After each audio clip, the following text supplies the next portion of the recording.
Good morning student, स्वागत है आज के क्लास में आपका। और आज हम बड़ा ही इंटरेस्टिंग टॉपिक पढ़ेंगे। मुगलों की 7 पीढ़ियां। मुगलों की जो 7 बादशाह जो काफ़ी इम्पोर्टेंस रखते हैं भारतीय इतिहास में।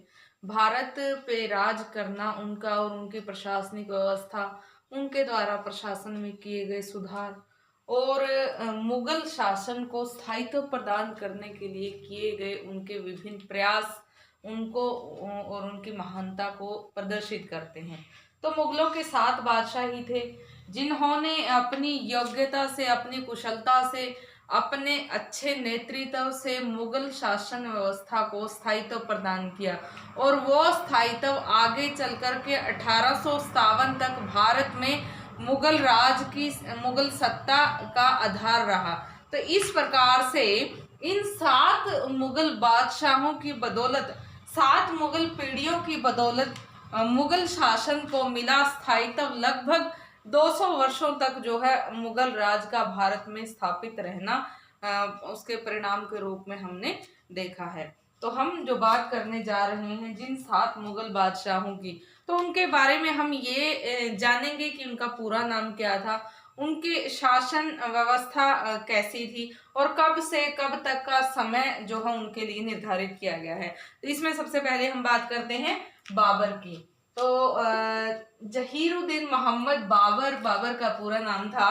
और वैसे तो बाबर के नाम से ही हम उसको जानते हैं, लेकिन यदि पूरे नाम की चर्चा करें तो जहीरुद्दीन मोहम्मद बाबर, इनका पूरा नाम था। 14 फरवरी 1483 को फरगना घाटी के अंदीजान में इनका जन्म हुआ था। ये उज्बेकिस्तान में पड़ने वाली जगह है, उज्बेकिस्तान में पड़ती है। तो अंदीजान में जन्मे बाबर बचपन से ही महत्वाकांक्षी थे। छोटी सी उम्र में ही पिता के देहांत के बाद उनके ऊपर परिवार की सारी जिम्मेदारियां आन पड़ी और उन परिवार की जिम्मेदारियों को पूरी करते हुए वो जो है बचपन से ही सारी ही पारिवारिक जिम्मेदारियों को निभाते हुए एक अच्छे योद्धा के गुणों से उत्प्रोत होते चले गए। और धीरे धीरे करके जैसे जैसे वो युवा हुए, उनका फरगना के शासक के रूप में और अपने विभिन्न प्रतिरोधों को दबाने के रूप में उन्होंने अपनी योग्यता को, अपनी काबिलियत को आगे पेश किया। तो उसके बाद कंधार के लिए काफी कोशिशें की उसने जीतने के लिए, और फिर उनका भारत में आना 1519 में, भेरा और बाजौर पे आक्रमण करना, और फिर भेरा और बाजौर के बाद धीरे धीरे करके जो है पंजाब के सियालकोट तक उन्होंने अपना कब्जा जमा लेना, लाहौर पे अपना कब्जा जमा लेना, और फिर विभिन्न राजपूत राजाओं के आग्रह के कारण और कुछ लोधी अफगान सरदारों के ईर्ष्यावश, जो अपने ही सुल्तान से ईर्ष्या करते थे, उनका जो है अपने सुल्तान के प्रति विश्वासघात और बाबर को भारत आने का निमंत्रण देने के कारण बाबर की भी महत्वाकांक्षा एक छोटे से राजा से एक बड़े साम्राज्य का मालिक बनने की महत्वाकांक्षाओं को पूरे करने के कारण वो भारत में आया, भारत पे आक्रमण किया। समकालीन सम्राट लोदी सम्राट को उसने हराया। इब्राहिम लोदी को हरा करके पानीपत के मैदान में प्रथम पानीपत के युद्ध के नाम से जो फेमस था, पानीपत का युद्ध जीता। और पानीपत के युद्ध को जीत करके, प्रथम युद्ध को जीत करके भारत में प्रथम मुगल वंश की स्थापना करना, ये सब जो है बाबर की रणनीतिक कुशलता और एक अच्छे योद्धा होने के कारण ही जो है सफल हो पाया था। तो भारत में इन्होंने 1526 में पानीपत का पहला युद्ध जीता था, तब जो है ये राजा बने थे, इन्होंने अपना राज्याभिषेक करवाया था। और 1530 तक जो है इन्होंने भारत पे राज किया। 26 दिसंबर 1530 को इनकी मृत्यु हो गई। इनके पुत्र थे, आगे 4 पुत्र थे। तो इन्होंने जो है पूरी कोशिश की और मरते समय जो है इन्होंने कहा था अपने पुत्र हुमायूं को कि अपने भाइयों के साथ गद्दारी ना करना, उनको उनका हिस्सा देना और प्रेम पूर्वक तुम सभी आपस में रहना। तो बाबरनामा बाबर द्वारा लिखी गई प्रमुख कृति है और उस समय के समकालीन इतिहास, सामाजिक जीवन, राजनैतिक जीवन के बारे में जो है प्रकाश डालती है। हालांकि बहुत सारी बातें काल्पनिक लगती है, लेकिन फिर भी अगर ऐतिहासिक दृष्टि से देखें तो उस समय की एक अच्छी रचना कही जा सकती है तुझके बाबरी या बाबरनामा, जिसको हम कहते हैं, जिसको बाबरनामा के नाम से बाद में अनुवादित किया गया है। तुझके बाबरी चगताई तुर्की भाषा में लिखी गई महत्वपूर्ण कृति है। बाबर ने उसको लिखा है, बाबर की ये आत्मकथा है।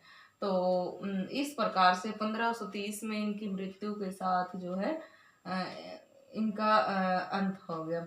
दूसरा जो है हम बात करते हैं हुमायूं की। 6 मार्च 1508 को काबुल में ही जन्मे थे और इस प्रकार से काबुल के साथ जो है उनके जो अभियान चल रहे थे, तो उसके बाद अपने पिता की मशक्कत को उन्होंने बड़ी बारीकी से अध्ययन किया कि किस तरह से उनके पिता जो है राज सत्ता हासिल करने के लिए कितनी कूटनीतिक आजमा रहे हैं और क्या क्या कठिनाइयां सहन कर रहे हैं। तो वो जो है उन अपने पिता के अभियानों में थोड़े युवा होते ही उनका साथ देने लग गए थे। और फिर भारत के साथ जो अभियान उनके हुए थे, चाहे पानीपत का युद्ध था, घाघरा चंदेरी का युद्ध था, उनमें जो है हुमायूं ने अच्छी सेनापति की अपनी एक मिसाल दी थी। तो इस प्रकार से हुमायूं 1530 में अपने पिता की मृत्यु के बाद गद्दी पे बैठा और मुगल वंश का दूसरा सम्राट मिर्जा नासिरुद्दीन बेग मोहम्मद खान हुमायूं के नाम से भारत का दूसरा मुगल सम्राट हुमायूं बना। तो 1530 में वो गद्दी पे बैठा। फिर जो है उसने अपने पिता के साम्राज्य में उस बिखराव को संभालने की पूरी कोशिश की। हालांकि 4 सालों तक जो बाबर ने शासन किया था वो युद्धों में ही उलझा रहा और उन युद्धों में उलझे रहने के बावजूद भी उसने जो है काफी कोशिशें की कि साम्राज्य का विस्तार किया जाए और उसने राजपूतों के साथ टक्कर ली, चाहे घाघरा का युद्ध जीता, चंदेरी का युद्ध जीता, पानीपत का युद्ध जीता। तो ये जो युद्ध जीते थे उसने, उसमें वो पूर्ण रूप से मुगल साम्राज्य को जो है स्थापित करने के लिए स्थापित तो कर पाया, लेकिन उसको विस्तार नहीं दे पाया था और ना ही किसी तरह का कोई प्रशासनिक सुधार कर पाया था। तो अब ये सारी जिम्मेदारियां हुमायूं पे थी। तो हुमायूं को अपने प्रशासनिक सुधारों की ओर भी ध्यान देना था और उसको साम्राज्य विस्तार की ओर भी ध्यान देना था। तो हुमायूं ने पूरी कोशिश की साम्राज्य विस्तार के लिए और उसने उस समय जो है चुनार के घेरे से शुरुआत की, गुजरात के शासक के साथ लोहा लिया और बहुत ही महत्वपूर्ण युद्ध जीते। 2 बार चुनार का घेरा डाला, गुजरात के साथ युद्ध किया और इस प्रकार से जो है उसने अपने साम्राज्य विस्तार की ओर कदम रखा और उसमें जो है साम्राज्य में वृद्धि की। तो 1530 से लेकर के 1540 का जो समय था, ये भारत में मुगल वंश के दूसरे शासक के रूप में हुमायूं का समय कहा जा सकता है। तो यहाँ पे हुमायूं के 2 शासन कालों की हम चर्चा करेंगे, क्योंकि 1540 में बिलग्राम के युद्ध में शेरशाह सूरी ने हुमायूं को जो है यहाँ से निष्कासित कर दिया था और यहाँ से उसको भागना पड़ा था अपनी जान बचा करके। उसके साथ उसके कुछ एक मुस्लिम जो सरदार थे, उसके विश्वासपात्र थे, उसके साथ चले गए थे और वहीं पे वो भाग करके जो है काबुल वो अमरकोट के राणा वीरसाल के महल में चले गए, जहाँ पे अकबर का जन्म हुआ था। तो इस प्रकार से 1540 से लेकर के 1555 का जो समय था, उसमें 15 साल का ये जो समय था, भारत में मुगल राज का अंत इसको हम कह सकते हैं। 1540 में प्रथम मुगल वंश का अंत हो गया था और 1555 तक 15 साल तक एक नए वंश की शुरुआत, सूर वंश की शुरुआत इसमें हो गई थी। शूर वंश की स्थापना हो गई थी। तो शूर शासक अफगान थे, उन्होंने 15 वर्षों तक शासन किया। शेरशाह सूरी ने सूर वंश की स्थापना की थी, भारत में मुगल वंश का अंत किया था और प्रथम मुगल वंश का अंत करके द्वितीय अफगान साम्राज्य की स्थापना सूर शासक शेरशाह सूरी द्वारा की गई थी। तो 1540 से 1545 तक शेरशाह सूरी ने शासन किया। उसके बाद उसके उत्तराधिकारियों के शासन रहे, जो शेरशाह सूरी की तरह जो है अच्छे योद्धा या अच्छे रणनीतिज्ञ साबित ना हो पाए, और 1555 में सूर्यवंश का द्वितीय अफगान साम्राज्य का अंत हो गया। और 1555 में हुमायूं ने दोबारा से कोशिश की भारत में मुगल वंश को स्थापित करने की, और उसने कुछ एक क्षेत्रों पे कब्जा भी जमा लिया था, लेकिन उसकी मृत्यु हो गई। और कहते हैं कि वो किताबें पढ़ने का शौकीन था, और जब वो पुस्तकालय से पुस्तकें पढ़ करके वापस लौट रहा था, तो सीढ़ियों से गिरकर वो लुढ़क गया और उसकी मृत्यु हो गई। तो हुमायूं के बारे में एक उक्ति फेमस है कि वो पूरे जीवन भर लड़खड़ाता रहा, और अंत में लड़खड़ाते लड़खड़ाते ही उसकी मृत्यु हो गई। तो इस प्रकार से लड़खड़ाते हुए जो है गिर करके उसका मर जाना, और उसके बाद जो है अकबर का कलानौर में राज्याभिषेक, जो कि अल्पायु ही था, बैरम खान द्वारा हुमायूं के द्वारा उसका संरक्षक के रूप में नियुक्त व्यक्ति ने जो है अकबर का राज्याभिषेक किया था। तो इस प्रकार से बैरम खान ने उसका राज्याभिषेक कर दिया, और 1555 में दोबारा से फिर हुमायूं ने कोशिश की, मुगल राज की स्थापना की, और यहाँ पे उसकी मृत्यु के साथ फिर से जो है वो सब कुछ खत्म हो गया। यहाँ पे 1556 से लेकर के 1605 तक हम अकबर का समय कह सकते हैं। 15 अक्टूबर 1542 में जन्मे थे, और यहाँ पे वो केवल 14 साल के ही थे, अल्पायु ही थे, जब उनका कलानौर में राज्याभिषेक किया गया। और एक ईंटों का चबूतरा बना करके और विधिवत उसका बैरम खान ने राज्याभिषेक कर लिया, और अपना भावी मुगल सम्राट उनको घोषित कर दिया। तो आदिल शाह सूर के सेनापति हेमचंद्र विक्रमादित्य की उपाधि धारण किए दिल्ली पर जब अपना कब्जा जमा बैठे थे, तर्दी बेग को वहां से खदेड़ दिया था, जो कि मुगल गवर्नर था, और आगरा से भी मुगल गवर्नर को खदेड़ दिया गया था। तब जो है बैरम खान ने अकबर को ये सलाह दी कि क्यों न दोबारा से जो है हेमचंद्र विक्रमादित्य पे हमें आक्रमण कर देना चाहिए, और उसको युद्ध के लिए ललकारना चाहिए, हमारे पास दूसरा कोई ऑप्शन नहीं है। तो अकबर ने भी जो है अपने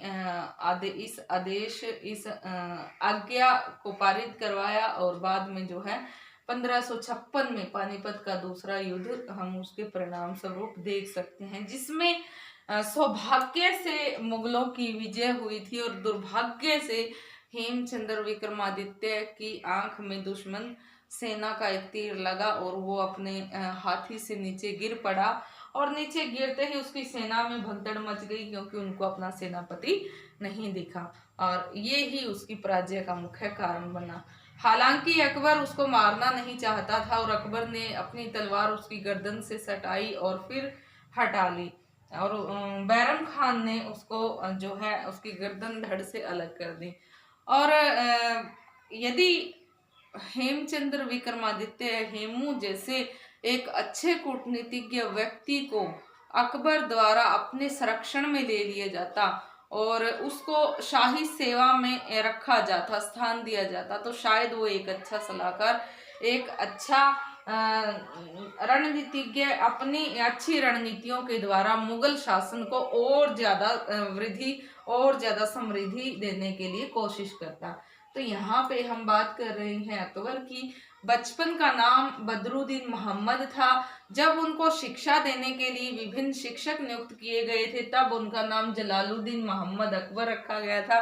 पूरे नाम की यदि चर्चा करें तो अबुल फतेह जलालुद्दीन मोहम्मद अकबर, और अकबर का शाब्दिक अर्थ होता है महान। उसकी महानता के कारण ही ये अकबर कहलाए थे, और बाद में अकबर के नाम से ही फेमस हो गए। और अकबर के शासनकाल की यदि हम चर्चा करें तो संपूर्ण मुगल शासकों के शासनकाल में सबसे ज्यादा समय जो है अकबर कालीन शासन व्यवस्था का हम देख सकते हैं। तो 1556 से लेकर के 1605 तक इन्होंने शासन किया था। तो इनके बाद जो औरंगजेब का हम समय ले सकते हैं कि इनके बाद यदि अधिक समय किसी ने शासन किया था तो वो औरंगजेब थे। तो यहाँ पे इनके समय में 12 सूबे थे और इन्होंने उन 12 सूबों को बढ़ा करके 15 सूबे जो है अपने साम्राज्य का हिस्सा बना लिए थे। और ये सब हम अकबर के एक अच्छा रणनीतिज्ञ, एक अच्छा सेनापति होना और एक अच्छा कूटनीतिज्ञ होना उसको मान सकते हैं, क्योंकि उसने जो कूटनीतिक चालें चली, चाहे वो उसकी धार्मिक नीति के तहत थी, चाहे वो उसकी राजपूत नीति के तहत थी, लोगों को मित्रवत व्यवहार था, चाहे लोगों के साथ जो है वैवाहिक संबंध थे, जो राजपूतों के साथ थे, हिंदुओं के साथ जो उसने नीति अपनाई थी, उन सब के चलते एक अच्छे व्यवहार जो है उसने हिंदू जनता के साथ अपने कायम किए। एक अच्छे सम्राट होना हिंदू जनता के सामने साबित किया, जिससे वो हिंदू जनता के दिलों का चहेता बन गया। हिंदू जनता उसको अपना हितैषी मानने लगी और जो विदेशी शब्द था, तुर्कों के साथ जो लगा हुआ था, वो हट गया यहाँ से। और इस प्रकार से अकबर द्वारा अपनाई गई विभिन्न नीतियों के कारण अकबर हिंदू जनता का चहेता शासक बन गया।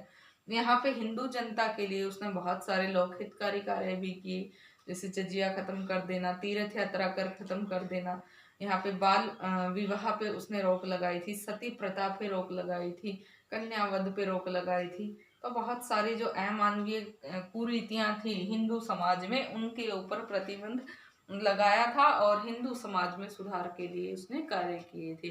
कई सालों से चला आ रहा जजिया जो गैर मुस्लिमों को देना होता था अपनी जान माल की सुरक्षा के बदले, वो अकबर ने ही बंद करवाया था। तो बाद में उसको औरंगजेब के समय तक जो है वो बंद रहा और औरंगजेब ने उसको लगा दिया था दोबारा से। तो इस प्रकार से 1605 तक अकबर ने शासन किया। पूरा नाम अबुल फतेह जलालुद्दीन मोहम्मद अकबर था। 1605 में अकबर की मृत्यु हो गई और मेवाड़ को छोड़कर संपूर्ण राजपुताना का एरिया और बहुत सारे उत्तर भारत के क्षेत्रों के साथ जो है 15 सूबे अकबर के साम्राज्य का हिस्सा थे। इस प्रकार हम कह सकते हैं कि एक विशाल साम्राज्य की अकबर ने नींव रखी थी। और द्वितीय मुगल साम्राज्य के संस्थापक के रूप में भी अकबर को याद करते हैं। शहंशाह अकबर, मोहम्मद अकबर, मोहम्मद शहंशाह अकबर, महाबली अकबर, तो ये इस तरह के उपनाम अकबर के लिए जो है लिए जाते हैं। तो अब हम बात करते हैं जहांगीर की। 31 अगस्त 1569 को फतेहपुर सीकरी में अकबर जहांगीर का जन्म हुआ था।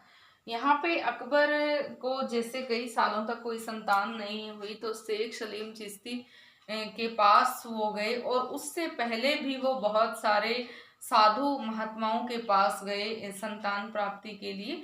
और वो फिर शेख सलीम चिश्ती की दरगाह पे गए फतेहपुर सीकरी में, जो दरगाह है वो अकबर द्वारा ही बनवाई गई है। तो वहां पे गए, शेख सलीम चिश्ती से मिले। वो शेख सलीम चिश्ती के आशीर्वाद से कहते हैं कि अकबर को पुत्र प्राप्ति हुई और शेख सलीम चिश्ती के नाम पर ही अपने पुत्र का नाम उन्होंने सलीम रखा, जो आगे चल करके जहांगीर के नाम से गद्दी पे बैठा था। तो इस प्रकार से 15 अगस्त 1569 को फतेहपुर सीकरी में इनका जन्म हुआ था और इनका 1605 में ये गद्दी पर बैठा था और 1627 तक इन्होंने शासन किया। जहांगीर का पूरा नाम मिर्जा नूरुद्दीन बेग मोहम्मद खान सलीम, सलीम उनका बचपन का नाम था और फिर बाद में मिर्जा नूरुद्दीन बेग मोहम्मद खान जहांगीर के नाम से वो गद्दी पे बैठे थे। तो 1605 से 1627 तक का इनका समय है। अपने पिता के विशाल साम्राज्य को उन्होंने संभाला, बखूबी संभाला और अपने पिता के ही कर कदमों पे चलते हुए राजपूतों के साथ अच्छे संबंध कायम रखे। और उसने जो है विभिन्न राजपूत राजकुमारियों से वैवाहिक संबंध स्थापित किए, जिसमें सबसे पहला विवाह मानसिंह की बहन मानबाई से उनका राजपूत राजकुमारी थी जो उसने किया था, और बहुत सारे अन्य विवाह किए थे। तो उनका सबसे महत्वपूर्ण विवाह मेहरुनिसा से हुआ था। मेहरुनिसा जो थी वो बाद में नूर महल नूर जहाँ या बादशाह बेगम के नाम से फेमस हुई। और 1611 से 1627 तक का समय इतिहासकार नूर जहान का समय मानते हैं, या सत्ता में नूर जहान के हस्तक्षेप के कारण ही ऐसा माना जाता है। नूर जहान का विवाह 1611 में जहांगीर के साथ हुआ था, तभी इतिहासकार उसको 1611 से 1627 तक के समय को नूर जहान के समय के लिए याद करते हैं। लेकिन विभिन्न इतिहासकारों में इस बात को लेकर के मतभेद है, क्योंकि कुछ एक इतिहासकार मानते हैं कि 1622 तक जहांगीर पूर्ण रूप से सही था। हालांकि वो नूरजहान की कुछ बातें मानता था। उसके जो उसके द्वारा सिक्के चलाए गए थे, उन सिक्कों पे नूरजहान के और जहांगीर के चित्र साथ साथ दिखाई देते हैं। बादशाह बेगम की जो उपाधि थी वो उस पे अंकित की गई थी, लेकिन उसका जो है नियंत्रण नहीं था। नियंत्रण जब जहांगीर का स्वास्थ्य खराब रहने लग गया 1622 के बाद, तब से लेकर के 1627 तक जब जहांगीर की मृत्यु हुई, तब तक वास्तविक रूप से शासन की कर्ता धर्ता नूरजहान थी, और वो पर्दे से बाहर आ गई। और वो जो है जनता को झरोखा दर्शन देना, या फिर बहुत सारे जो मुख्य जो उच्च ओहदे के अधिकारी होते थे उनसे वार्तालाप करना और राजनीतिक रणनीतियों के बारे में चर्चा करना, वो सारे काम वो खुद करती थी। इस प्रकार से 1627 में जहांगीर की मृत्यु हो गई। उसके बाद नूरजहां का प्रभाव स्वतः ही खत्म हो गया, और जहांगीर का पुत्र खुर्रम शाहजहां के नाम से 1627 में गद्दी पर बैठा। शाहजहां का जो समय था 1627 से 1658 का समय शाहजहां का शासनकाल कहा जा सकता है। 5 जनवरी 1592 को लाहौर में जन्मे शाहजहां अल्लाह आजाद मुजफ्फर साहबुद्दीन मोहम्मद खुर्रम उनका नाम था, और गद्दी पे बैठे थे वो अल्लाह आजाद मुजफ्फर शहाबुद्दीन मोहम्मद शाहजहां के नाम से। और उनको एक आशिक के रूप में याद किया जाता है। शाहजहां मुमताज महल के रूप में, उनके एक जोड़ी के रूप में, या मुमताज महल के लिए जो उन्होंने ताजमहल बनवाया था उसको याद करने के रूप में उनको जो है याद किया जाता है। तो उस समय की ऐशो आराम का जीवन, उस समय की महत्वपूर्ण कलाकृतियों को यदि हम देखें तो शाहजहां कालीन समय एक उत्कृष्ट समय कहा जा सकता है। कला और साहित्य की दृष्टि से बहुत सारे साहित्यकारों को संरक्षण दिया, बहुत सारे कलाकारों को संरक्षण दिया गया, और कला की दृष्टि से उस समय का अद्भुत नमूना, संसार का 8वां आश्चर्य ताजमहल हमारे सामने आज भी जो है एक अद्भुत उदाहरण प्रस्तुत करता है। तो शाहजहां 1627 में गद्दी पर बैठे थे। उन्होंने भी जो है बहुत सारे विवाह किए थे, और उनका मुमताज महल से किया गया विवाह जो है बहुत ही फेमस है। और यहाँ पे मुमताज महल की और शाहजहां की 14 संतानें हुई थी, जिनमें औरंगजेब भी उनके मुख्य और प्रिय पुत्र रहे हैं, और 1658 तक जो है उन्होंने राज किया था। तो उनके शासन व्यवस्था में काफी सुधार किए अपने प्रशासनिक समय में। 1658 से लेकर के 1707 तक का जो समय था वो औरंगजेब का समय रहा है, जिसमें औरंगजेब जो है अबुल मुजफ्फर मुहिउद्दीन मोहम्मद औरंगजेब आलमगीर के नाम से गद्दी पे बैठे थे। तो 3 नवंबर 1618 को दोहाद में जन्मे थे, और 1634 में राजनैतिक जीवन की शुरुआत इनको 10,000 के जात और 4,000 स्वार पद से लगाई जा सकती है। उसके बाद अपने पिता के महत्वपूर्ण अभियानों में उनका साथ देना, और अंत में जो है उत्तराधिकार युद्ध में अपने भाइयों को पराजित करके 2 बार अपना सिंहासन आरोहण करवाना, 2 बार अपना राज्याभिषेक करवाना। औरंगजेब ही वो शासक रहे हैं, वो मुगल सम्राट रहे हैं जिन्होंने 2 बार अपना राज्याभिषेक करवाया था, और अपने पिता के बूढ़े होने का, उनके बीमार होने के कारण उनको कारागृह में डलवा दिया, उनको अंधा करवा दिया, उनको यातनाएं दी, और अंत में 1659 में जब उनका देहांत हो गया तो दोबारा से अपना राज्याभिषेक करवाया था।